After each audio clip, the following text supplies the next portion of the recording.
কুমিল্লা জেলা দেবিদ্বার আবদুল্লাপুর। তাই এখানে বাচ্চু ভাইয়ের চায়ের দোকান, ভাইরাল জায়গা।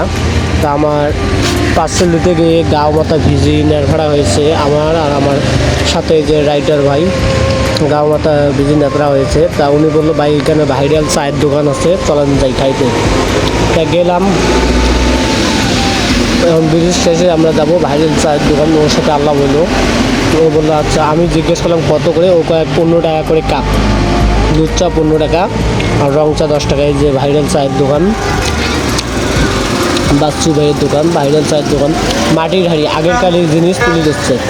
মাটির চায়ের কাপ, তারপরে মাটির পানির জগ, গ্লাস, সব কিছু মাটির। চায়ের যে গরম করে সেটাও মাটির, করার মতো না, সেই স্বাদ। তা আমরা খাইলাম, তো অনেক মজা পাইলাম। রুটি দিয়ে খেলাম, একটা রুটি এক কাপ চা আমাদের ট্রেন নিল 30 টাকা করে। তো অনেক ভাইরাল জায়গাটা, সবাই খাইতে আসবেন। কুমিল্লা আবদুল্লাপুর বাচ্চু ভাইয়ের চায়ের দোকান। তো ভিডিওটা কেমন হয়েছে সবাই লাইক শেয়ার কমেন্ট করে আমার পেজটাতে ফলো দিয়ে পাশে থাকবেন, যে আমি আছি সাথে।